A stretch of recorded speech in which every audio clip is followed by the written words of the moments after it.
सुखों के स्वामी शुक्रदेव 28 दिसंबर को अपनी राशि परिवर्तित करने वाले हैं और शुक्रदेव के इस राशि परिवर्तन का प्रभाव धनु राशि के लोगों पर किस तरह से होगा, चलिए जानते हैं विस्तार से।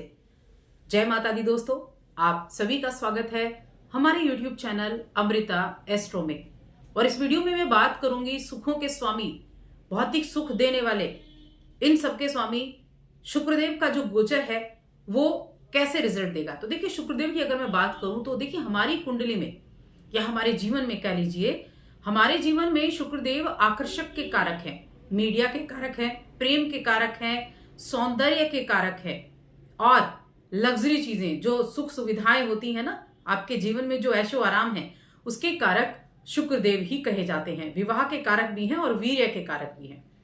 अब ये अभी तक मकर राशि में विराजमान थे और अब इसी 28 दिसंबर 2024 यानी कि 28 दिसंबर को इनका गोचर कुंभ राशि में हो जाएगा, जहां पर शनि पहले से बैठे हुए हैं। शनि के साथ शुक्र की युति हो जाएगी। वैसे तो ये इनकी मित्र राशि है, मित्र के घर में जा रहे हैं और मित्र के साथ ही बैठेंगे। धनु राशि के लोगों के जीवन में किस तरह के रिजल्ट ये देंगे, क्या परिवर्तन होंगे, शुभ होंगे या क्या सावधानी रखनी है और क्या उपाय करने हैं, ये सब जान लेते हैं। तो आगे बढ़ने से पहले एक छोटा सा ही निवेदन है, चैनल पर आप पहली बार आए हैं और अभी तक चैनल को सब्सक्राइब नहीं किया है तो यहाँ नीचे एक लाल बटन है, उसको दबाकर आप चैनल को सब्सक्राइब कर सकते हैं। अगर आपको अपनी कुंडली दिखानी है तो स्क्रीन पर आपको नंबर मिल जाएगा, आप अपनी कुंडली दिखा सकते हैं। तो मैं धनु राशि की बात कर रही हूं और धनु राशि की अगर कुंडली देखी जाए तो ये आपके छठे घर के स्वामी है और आपके 11वें घर के स्वामी है शुक्रदेव।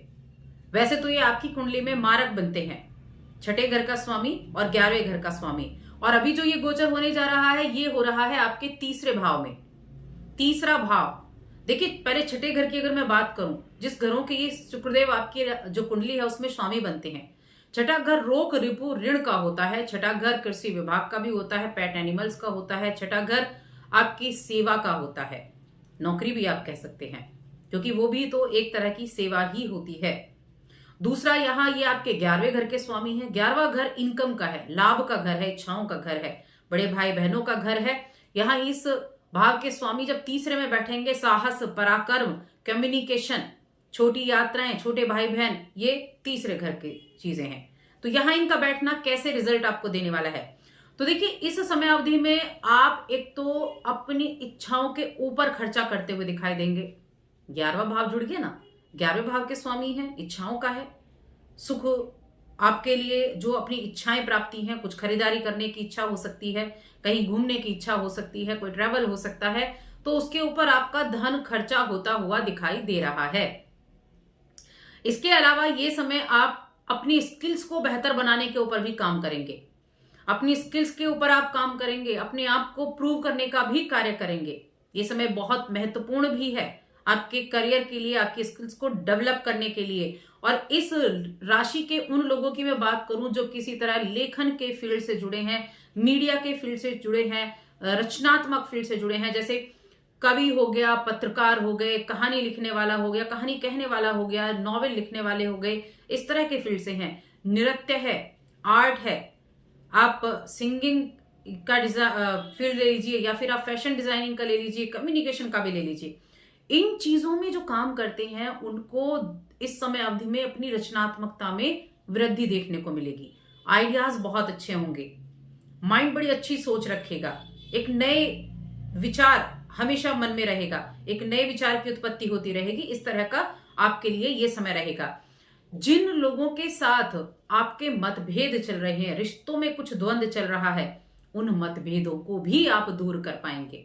क्योंकि यहां देखिए जो 11वां घर है वो एक आपकी बॉन्डिंग को भी दिखाता है, आपके समाज को भी दिखाता है और आपके आसपास के नेबर कह लीजिए, आप अपने फ्रेंड सर्कल को कह लीजिए। तो क्या होगा, इस समय अवधि में आप समस्याओं को हल करेंगे, लोगों के साथ मिलकर समस्याओं को भी हल करते दिखेंगे, अपनी प्रॉब्लम्स को दूर करते दिखेंगे।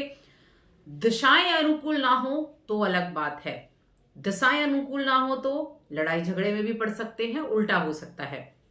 शुक्र तीसरे भाव में बैठकर, देखिए हर ग्रह की एक दृष्टि होती है जो कि सीधी दृष्टि होती है, कुछ ग्रहों के पास इसके अलावा भी दृष्टियां हैं। शुक्रदेव के पास सातवीं दृष्टि, यानी जहां बैठेगा उसके सामने वाले घर को देखेगा। अब तीसरे घर में बैठा है तो आपके भाग्य भाव को देख रहा है, आपके नवम भाव को देख रहा है। तो यहां नवम भाव को देखना, ऐसे में आपके लिए प्लस पॉइंट ये रहेगा कि जब भी आपको जरूरत होगी आपके पिता का, आपके गुरुतुल्य व्यक्ति का, आपके मेंटोर का आपको सपोर्ट देखने को मिलेगा। यानी आपको जरूरत है उनके आशीर्वाद की, उनकी सलाह की, मशवरे की, उनके बातों की, तो हर तरह से आपको उनका सपोर्ट देखने को मिलेगा, क्योंकि नवम भाव आपके गुरु का भाव भी है, पिता का भी कहा जाता है और भाग्य का है, हायर एजुकेशन का भी है और धर्म का भी है। ये समय आपके लिए इस समय तीर्थ स्थान पर जाने का योग बना रहा है। आपके लिए ट्रैवल जरूर होगा, छोटी यात्रा, लंबी यात्रा, किसी भी तरह का, लेकिन इस महीने में, जनवरी के महीने में आप ट्रैवल जरूर करने वाले हैं 28 दिसंबर के बाद, क्योंकि लगभग एक महीने शुक्रदेव एक राशि में रहते हैं। इस समय अवधि में ट्रैवल जरूर होगा आपका, चाहे वो लंबे समय के लिए भी हो सकता है, यानी आप 3-4 दिन के लिए भी जा सकते हैं, शॉर्ट टर्म के लिए यानी शॉर्ट दूरी के लिए भी आप जा सकते हैं। और शुक्र का ये गोचर देखिए आपकी जो आस्था है वो धर्म में भी बढ़ाएगा, आध्यात्मिक तौर पर भी आप सक्रिय रहेंगे, पूजा पाठ में मन लगेगा, धर्म कर्म की तरफ आप रहेंगे, दान पुण्य भी आप करते हुए दिखाई देंगे। और दान पुण्य जैसे जब आप अच्छे कर्म करते हैं तो उसका बेनिफिट आपको देखने को मिलता है। यहाँ धनु राशि के जातकों के लिए मैं कह सकती हूँ कि एक चीज का ध्यान रखना है कि जब भी आप अपने ऑफिस में किसी सलाह मशवरा, कोई मीटिंग वगैरह में बैठते हैं तो अच्छी कूटनीति से आपको पेश आना होगा। राजनीति जो ऑफिस में चलती है उस पर आपको ध्यान रखना होगा, क्योंकि आपकी नेटवर्किंग तो अच्छी रहेगी, नेटवर्किंग बढ़ेगी, नए लोगों से आपका मिलना जुलना भी रहेगा, अपनी बातें आप अच्छे से उन तक पहुंचा पाएंगे, कम्युनिकेशन आपका अच्छा रहेगा।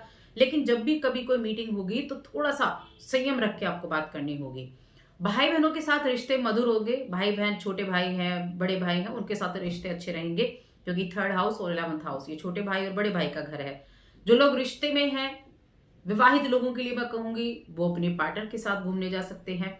देखिए शुक्रदेव प्रेम के कारक, शुक्रदेव विवाह के कारक भी हैं। जो लोग प्रेम विवाह करना चाहते हैं उनके लिए भी अपॉर्चुनिटी अच्छी बनेगी, तो उनके लिए भी ये समय मैं कहूंगी अनुकूल रहेगा। आप बिल्कुल अपने घर पर, अपने परिवार में इस बात को शुरू कर सकते हैं, तो उसकी संभावनाएं ज्यादा बनी हुई हैं कि आपको वहां मंजूरी मिल जाए। व्यक्तिगत जीवन संतुलित रहेगा और रोमांच के मामले में ठीक ठाक समय रहेगा। शिक्षा की बात कर लेते हैं। शिक्षा के क्षेत्र में मैं कहूंगी मिला जुला समय रहने वाला है। अब हम उपाय पर आ जाते हैं कि क्या उपाय आपको करने चाहिए। मैंने कहा था कि आपके लिए शुक्रदेव मारक ग्रह बनते हैं और धनु राशि के लोगों के लिए ये समय एक कार्य कर सकते हैं आप कि एक तो जो आपके छोटे भाई बहन हैं या फिर आपके चचेरे भाई बहन हैं, कजन्स हैं, आपके छोटे भाई बहन हो गए या कजन्स भी हो गए, उनको कुछ ना कुछ गिफ्ट में आप जरूर दें। कुछ भी दें लेकिन दे जरूर, कोई ना कोई गिफ्ट आप जब उनको देते हैं तो उससे आपके लिए शुक्र की जो चीजें हैं वो ठीक हो जाती हैं। तो बस आज की इस वीडियो में इतना ही। वीडियो कैसी लगी कमेंट करके बताएं। चैनल पर पहली बार आए हैं तो सब्सक्राइब करके जाएं। जय माता दी।